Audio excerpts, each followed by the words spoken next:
اس حد تک بد سے بدتر ہو چکے ہیں، آپ یقین کرے یا نہ کرے، میں دنیا بھر میں گھومتا ہوں، دنیا بھر کے سوالات آتے ہیں، یقین کرے نہ کرے 5 اور 6 سال کے لڑکے اور لڑکیاں پورنوگرافی ایڈکٹ ہو رہے ہیں۔ پورنوگرافی سمجھے نا، فحش، گندگی۔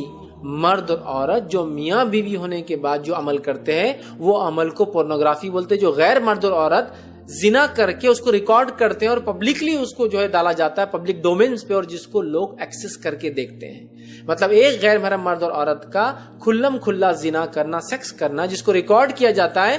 6 اور 5 سال کے ہمارے مرد اور بچے، لڑکے اور لڑکیاں پورنوگرافی ایڈکٹ ہو چکے ہیں۔ اب ان سے کیا پاک باز، پاک دامن، با حیا رہنے کی امید ہے؟ تو پھر کیسے نہیں ہوگا جو حالات گزر رہے ہیں۔ اور آپ کو کیا میں بتاؤں کہ آپ کو پتا ہے پیرو کے اندر ایک لڑکی ہے، 6 سال کی ہے، سب سے چھوٹی ماں ہے دنیا کی، 6 ایئر کی لڑکی ہے جس کو اولاد ہوئی۔ معلوم ہے آپ کو؟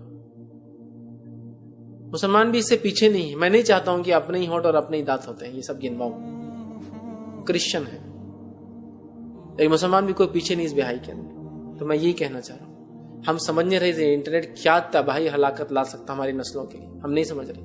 ہمارے نوجوانوں کی جوانیاں برباد ہو رہی ہیں، بہت سے نوجوان نکاح نہیں کر پاتے ہیں۔ نکاح نہیں کرنے کی یہ وجہ نہیں ہے کہ ان کو لڑکی نہیں مل رہی، انٹرنیٹ ایڈکشن نے ان کی زندگیاں ویسی برباد کر چکی ہے، اب شادی کے بعد اس لائق ہی نہیں ہے کہ وہ کچھ کر سکے۔ بہت سارے لوگ بولیں گے ارے فیض بھائی کیا بات کر رہی ہے، نہیں اورنگ آباد میں، اور الحمدللہ آپ شاید ان حالات سے واقف نہیں ہیں۔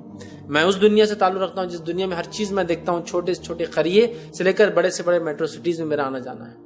ہر قسم کے مسلم طبقے سے میرے تعلقات ہیں، مالدار سے مالدار اور غریب سے غریب، سب کے پرابلم سے یاد رکھیے۔ عجیب و غریب، غریب اپنی غربت کے پرابلم سے پریشان ہے جس کے ساتھ ان کے جسمانی استعمال کیا جا رہا ہے، مالدار اپنی مالداری کی وجہ سے اپنی جوانیاں اور اپنے بچوں کو برباد کر